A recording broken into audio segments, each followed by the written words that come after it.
it was inevitable that I would end up talking about food or working with food in some capacity, not just because of the story connected to my mom, but because of where I started with food outside of my upbringing.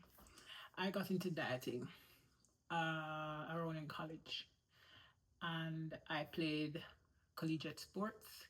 I eventually played for my country, but around the time I was maybe like in my second year of college, I went vegan, and it was the most unhealthy period of my life. However, because I lost weight and I was complimented for the weight I was losing, and the idea I had in my head was that the smaller I am, the healthier I am. I was doing well. The reality of it though was that started me on a journey of disordered eating in a way that took me years to come out of. And having come out of it, or the journey that I've been through where food is concerned, such that I'm now able to work with it in a capacity that I absolutely enjoy, is interesting, if not amazing, for me to think about. Because from that period of veganism, I did veganism for like 2 years while in college. But I ate everything unprocessed. I mean, processed. I had all the snacks, all the meat substitutes, but I was also very deficient in iron. So I was anemic, heavily anemic. My hair was thinning. My skin was very brittle. Um, and I had terrible acne breakouts.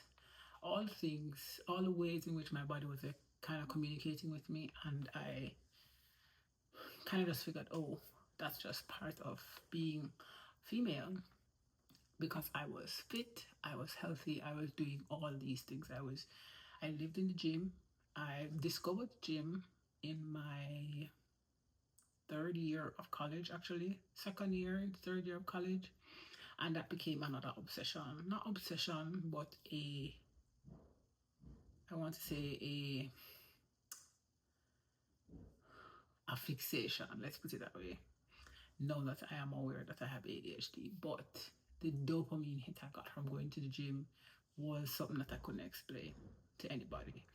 But linking that back to eating, that fed into that disordered eating. Going to the gym rather, because once I started going to the gym, all these trainers were talking about, you needed to eat a certain way. So it was at this point that I reintroduced meat into my diet. So then it moved from me being vegan to me now eating meat, protein, let me put it that way. So it's all about the protein and the carbs, and it's not just any protein, it was lean protein. So we're talking the chicken breast and the fish, and avoid the quote unquote unhealthy foods. That became a thing, so much so I want to say an identity, because as involved as I was in sports, and I was involved in a lot of sports. I was involved in soccer, I was involved in netball, I was involved in volleyball. I played volleyball primarily, but as someone who was living on hall, or the dorms as most people would call it, I was heavily involved in all the sports. Badminton was another one. So I was always active and spending a lot of time being active, doing all of these things, attending all these activities. Not to mention, I would have club volleyball. So I played volleyball for college or club as well. And talking every weekend, he had matches. He had matches during the week. So eating for me and became less about fueling. Sure, I needed to eat to fuel, but the way I saw food, it was a means to an end. And now that I recognize, or having recognized that I have ADHD, it fed into the disordered eating. So I would only eat because it meant refueling my body or fueling my body. The gym more so fed into that narrative. So meals would be about eating after games, making sure I eat after games. I would do fasted cardio in the morning. No matter the fact that I would have games later in the day, and I probably wouldn't even eat until much later. That was normal, but people would call that intermittent fasting. And you know, looking back on it, it was the kind of thing that made me realize, however late, that food was a tool. And while it was a tool, it then became part of my identity because I developed what we call food noise. It's not something I had before, but once I got into the gym heavily, and then I started to move into bodybuilding and my interest in bodybuilding and more of that environment. I spent more and spending more time in that environment where it was all about, avoiding all kinds of things. I would avoid carbs at one point, high protein at another point. I mean, I went through as many of the diets as you can think of. And doing those diets set me up for so much grief that it took me a while to untangle myself from that. And of course, I did not realize all of that until life happened in a way that forced me to face the situation I was in around food, or my relationship with food. So I don't know where I'm going with that, truthfully. But I started by talking about me and dieting. So getting into bodybuilding and seeing my body transform in a particular way was something that was very appealing and intriguing to me. I did competitions. I competed locally in Jamaica. I competed in the US. I competed across the Caribbean. And, I was rewarded. And the reward came through just, people complimenting my body, or people making, talk about, me being healthy and fit and aspiring to be like that. Whether or not it was true wasn't important. The point was I was inspiring somebody to take charge of their health. But what I will say is, looking back on that now, a lot of it was not disclosed, meaning a lot of what I went through behind closed doors, folks would know. I mean, when I say disordered eating, I'm not talking, I didn't have an eating disorder. I just had a very rigid relationship with food where I would eat certain types of food only for a period of time. And then if I engaged in what folks would typically consider to be unhealthy food, then I would try to pay for that or make up for that through exercise. So I would spend extra time walking, or I would go running. I would go to the gym and do a HIIT workout per se, spend a lot of time on the stairmaster, and as a way of burning off calories. So food became transactional. That's the word I was looking for earlier.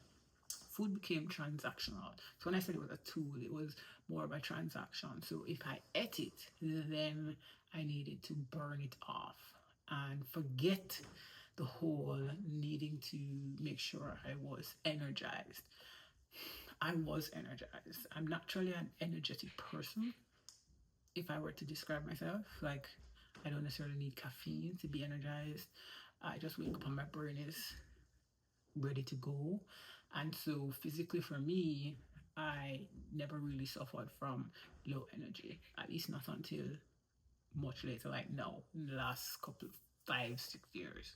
But for the most part, in my 20s and 30s, I never had an issue with energy. So for me, it never translated, or I didn't see the correlation between poor performance in my workout or even getting injured, for example. I never made that connection between my injuries and my eating. Better yet, my under eating. And as much as I was a fitness instructor, because naturally I picked up teaching fitness, I went into teaching fitness. How that happened, I actually was a student of a trainer's class, a regular rather, And one day he called me saying that he was unable to go to the class that I would normally go to. And he's like, I need you to teach class. I'm like, I don't know how to teach class. He's like, you've been in my classes often enough, so you can teach a class. And he gave me the layout, and I said, okay, fine. And I did. And I went to the class, and I really enjoyed it. And this is what got me into teaching fitness. But as much as how I became proficient in that, meaning I did the certifications, I am a classic execute the theory kind of person. So I will understand the theory, and in executing it or exploring the theory in real life would make my adjustments and would teach accordingly. So while the theory existed, a lot of it for me was lived experience or real life experience that would dictate how I would program. And I learned to write programs or to do programming for classes, but also around energy systems and all of that. So while I became proficient there, I still was very much on the nutrition side and the diet side of it disordered. I still did not have as healthy a relationship. And as much as how I eventually did go into the nutrition coaching, once I started to dive a little more into the impact of food on more than just the physical look of the body, then okay, I started to notice certain things or pay attention to certain things. I still was very much diet centered because a lot of my 20s into, I want to say, my early 30s was spent making sure that I ate a certain way to maintain my physique. And while I don't think there's anything wrong with that, for me, tying it to health or specifically saying that if I am fat, for example, then I am not healthy. Or if I gain weight, then my health is a mess. My health was a mess if we were to look at certain blood markers. As skinny as I was, or as thin as I was, or as healthy as I looked and fit as I looked, I was anemic, like I said, and I had low blood pressure. I mean, really low blood pressure at the time. I again had skin issues. I had sleep issues, and a lot of that I just chalked it up to part of growing, part of the job that I had at the time as a fitness trainer, which I did eventually go into as a profession, leaving my nice cushy corporate, I wouldn't say cushy, but comfortable corporate job, taking up self-employment to teach fitness. And for the time I did it, it was a beautiful experience. On the one hand, it was beautiful because I got to set my own hours. I got to do the thing that I loved. And on the other hand, burnout was inevitable. And I had no boundaries. I would be up from 4 in the morning and not go to bed till 9 p.m. And I was just drained. And I had a handful of clients that made what at a time that made it worth it for me. But overall, it became something that burnt me out. So much so that when the opportunity presented itself for me to abandon ship, I didn't hesitate. I was like, yes, we're done. And it happened at a time when life started to shift for me. My dad died suddenly, and this was the very last time I competed. So I was dieting up to that point, and this was at the age of 34. My dad died suddenly, and the grief that came with that was something I, to this day, I can't put into words. I got married. I got engaged and then got married in a short space of time. And then, I had to more or less pack up my life in a short period of time to move somewhere else, move to the United States. And in that time, just hanging up the fitness hat or the fitness instructor hat, personal trainer hat, was something I needed to do for my sanity, for my health at the time, because it did not feel healthy. It was not healthy. And I recognized that. I mean, it did still take me a while, a couple of years, to unravel the nutrition identity piece, nutrition, health, and identity piece. But divesting from fitness, specifically teaching it, was the catalyst, and it brought me back to food, and in particular my relationship with it. Now, dismantling that culture for me was terminology I didn't quite have until maybe 2018, if I were to be honest. So over a period of 4 years, my body started to change, which on one hand I attributed to me not spending as much time being as active as I was. Because as a fitness trainer and as a personal trainer and fitness instructor, I was literally on my feet for 16 hours a day, and I'm teaching multiple classes a day, and just being active and constantly moving. So to go from that to more or less nothing, to me, I thought, okay, I got lazy. I'm getting lazy. I don't care about my health anymore. I'm not doing enough, and so that, I want to say, put me in a little cyclone, if you will, of just trying to figure out how do I stabilize things. And for me, stabilizing things meant not gaining any more weight, which meant rigidly tracking and checking my food.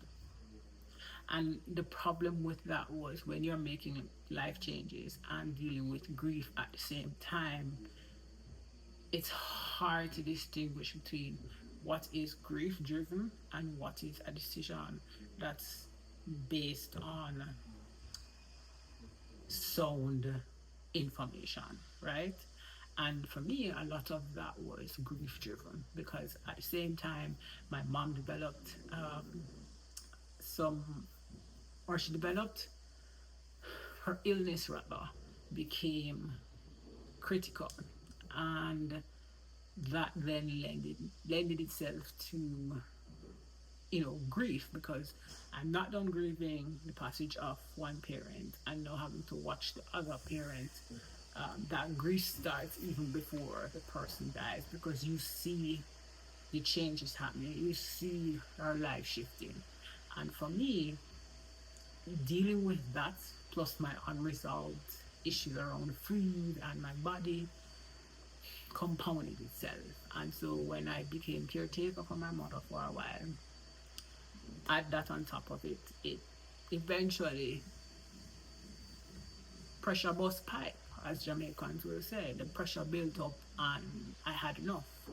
And 2017 started that unraveling. Started with me cutting off my locks. That was the first sign that I was tired of the way things were with myself. The other thing was releasing the fact that I couldn't do what I did before, given where I was. So I had to have a real sit down with myself. And the thing I appreciate about myself is that I'm very self-aware. And it was at that time I said, Shanik, you can't continue doing what you're doing. You can't try to maintain the rigidity that you had with food, that you had in a normal environment where things were quote unquote normal, because things are not normal now. You're out of your normal environment, you are dealing at your take, or you're dealing with the grief at the same time. Let your body do what your body needs to do. Do what you can to maintain your sanity, to stay at least grounded as much as you can. So that meant, the time I would spend at CrossFit, which is what I was doing at the time, I was like, what did I have at home? And what could I do? And sometimes that would be, I could do something for 5 minutes or 10 minutes. And at other times, it meant I just needed to take a walk. In terms of food, at the time, it was, my appetite was just almost non-existent, which is not normal for me.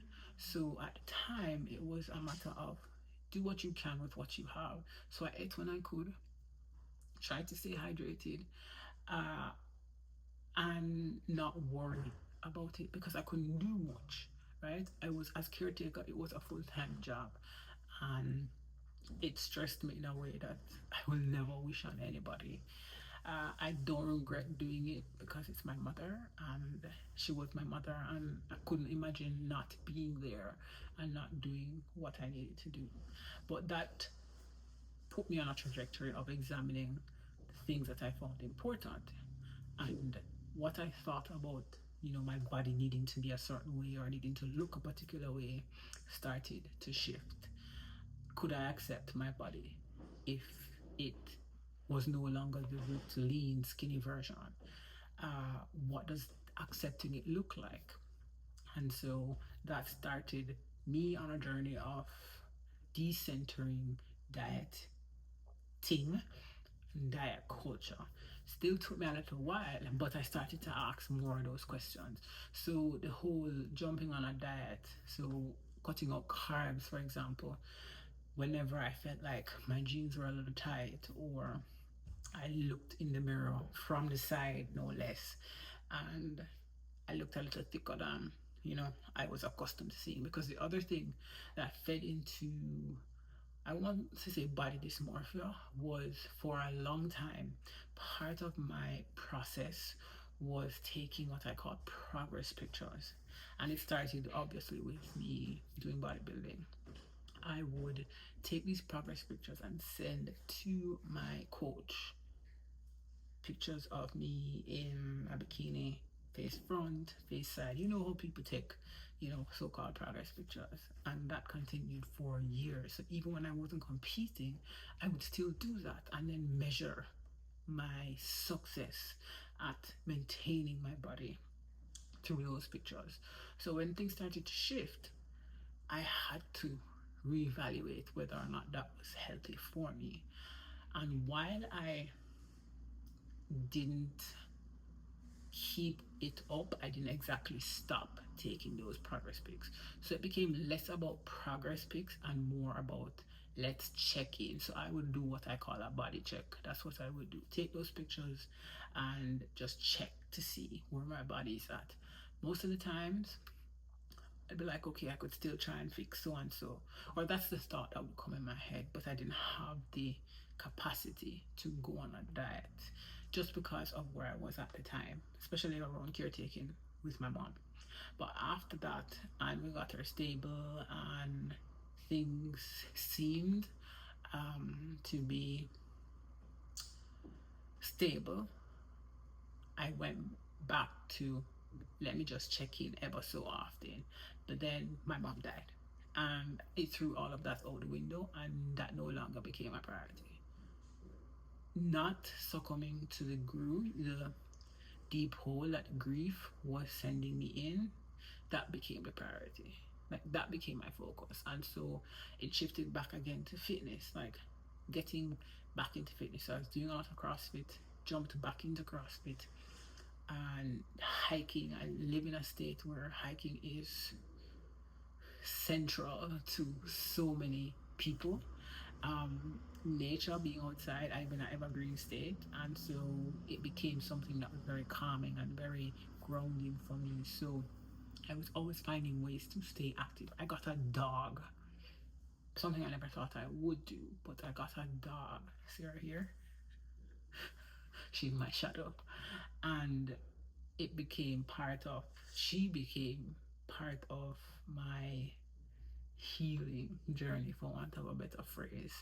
So I say all of that to say that I shifted away from being diet centric, or I started dismantling that focus on diet and diet culture, but more so its attachment to health and what it meant to be healthy. And especially where mental health is concerned, that became even more important, because not only did I live in an evergreen state where I could go outside, I also live in a state where 6-7 months of the year it tests your mental health because how dark it gets.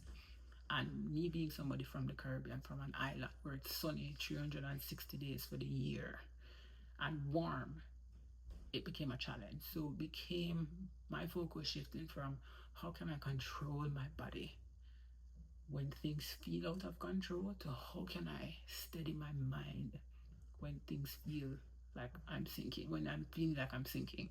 And the weather played a large part in that. So getting outside for me became therapeutic. Tending to my dog in a way that was enriching for both herself and me became important to me. So again, I'm sharing that shift from food, and then further decentering food as far as attaching it to my worth, attaching it to my health, but also attaching it to my body changing. Because as I enter into those perimenopause years, which for me I think started at around 37, 38, so right around the time my mom's health deteriorated to her dying, is when I started to experience body changes that were unexplainable. But also, you kind of just associate them with stress, hormone breakout on the skin, which I had cleared up, quite frankly, for a couple of years because I, minimized dairy at the time. I had gone completely dairy free. I would still have things like whey, but I would have breakouts that I couldn't attribute to anything specific. I had chopped off my hair, and so it's also another stress induced decision, which I absolutely don't regret. I had chopped off my hair because my hair started to thin out, especially at the edges, and it just didn't feel healthy. I started to struggle with sleep, something I never really had a big issue with, meaning I sleep and I sleep dead. But then my sleep started to change, where I would sleep and jump up in the middle of the night, or I would have a hard time falling asleep, something that never used to be an issue. So I started to notice that. I started to notice energy shifts, something I never really experienced either.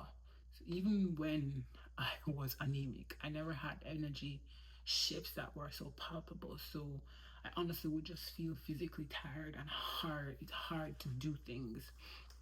Once you get to, for example, the evening, I'd be like, I'm of no use. I just want to go lie down.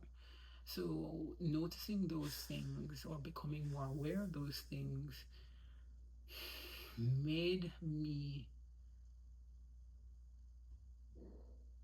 decide to ditch worrying about food in that respect, or the way I used to. Instead, and then the other thing that also started to suffer was again my appetite, and recognizing that I needed to nourish myself. And nourishment became the thing that drove me and food. How can I nourish myself in this moment? Sometimes it looked very small, sometimes it looked very big, but it was less, it was no longer, or first it was less about eating as little as possible, low calorie as possible. Uh, so I moved from that to how can I eat in a way that gives me energy, doesn't cause any unnecessary, issues like bloating or energy crashes. And so that's how I became dairy free, because I just took dairy out because I did notice the impact of dairy on my stomach, and my respiratory system. I have asthma, by the way, childhood asthma. As an adult, thankfully, I've had too many episodes, but dairy was something that contributed a lot, and cutting it out became a no-brainer, right? So making those shifts as far as nutrition, where it became nourishment driven rather than control my body driven, if that makes sense, completely shifted the way I saw food. And so food became a tool for exploration, for curiosity, which brings me to where I am today. So all of that in a roundabout way of saying divesting from fitness first led to the divestment of not divestment. Am I using that word correctly? Divesting from fitness as from in a teaching capacity became the catalyst for divesting from diet culture and nutrition led by diet culture. So now my entire philosophy is nourishing yourself through the meals that you eat.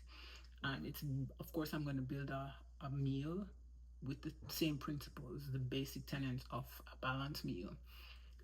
protein, carbohydrates slash fiber, your fruits and vegetables, which also include fiber, healthy fats that support, your immune system, your skin structures, internal organs, that type of thing, and something to make it taste good, because it makes no sense to eat food that is bland, or food that's not seasoned, or food that just gives you no joy. And sometimes food is joy, and sometimes food is sustenance in the real sense of the word.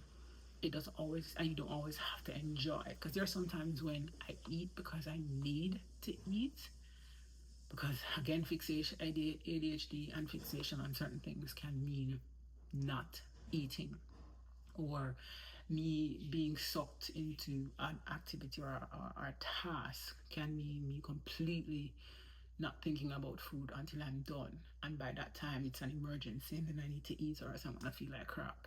So, again, I lost my train of thought. Where was I going with that? I don't know where I was going there, other than to say that nutrition became nourishment focused. Nutrition for me is nourishment focused, built around the basic tenets of a balanced meal, and it quiets the noise of everything else. So yes, I am a perimenopausal 45-year-old, soon to be 46. My body has changed. My body will continue to change until I hit menopause, or just aging will change my body. And I've come to accept that. Am I always happy with it? No, because there is still some of that lingering desire to maintain a certain look, or being fit and active means your body has to look a certain way, or should, right? Give Your body should reflect that you're an active and fit person. But again, having divested from that culture, I am very much aware that you can't tell somebody's activity level from how they look, or how someone looks is no indicator of how fit and healthy and active they are. I am active. I'm recovering from, I'm almost 6 months out from having done Achilles repair surgery. And if it wasn't for the strength training I was doing before, I would have been worse off. And right now, I think I've set myself up to be much better in a year. So when my 1 year anniversary comes around, I know that I'm going to be stronger because of all the work that I've done. I don't look like my 30-year-old self, my 35-year-old self. I have put on weight. Every day I question, where is this weight coming from? Yes, I'm a perimenopausal woman. My body has changed. There are things that have been shifting that I'm still not comfortable with, that I'm still trying to understand. Every day it's a question. Every day it's like one more thing to manage. But what's central for me is that I try as best as possible to nourish myself. And so nutrition and food for me is not just something that I engage in.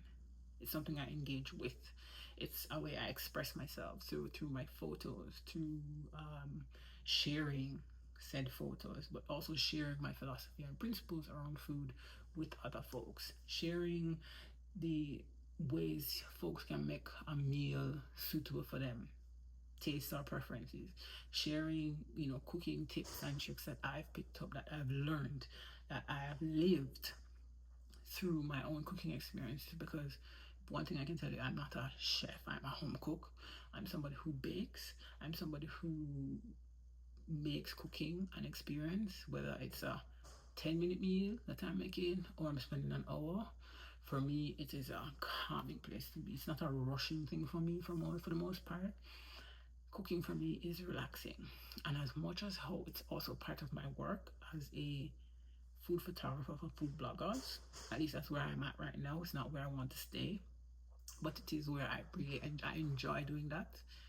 As much as how cooking is part of that process, and that part of that process can be tiring, sharing the outcome, sharing the process, and for me, sharing the process is easier through written, or even me talking it, than me filming it, setting up a camera and going through those things. And I shared that in my first video yesterday.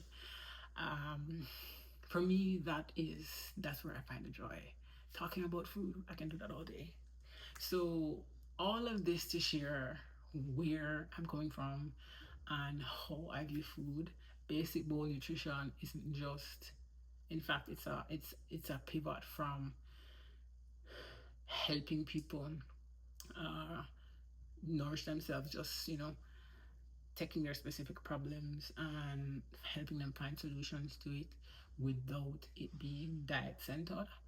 It's pivoted from that to showing folks how they can use food through curiosity, through exploration, to nourish not just their bellies, not just their bodies, but heart, mind, and soul.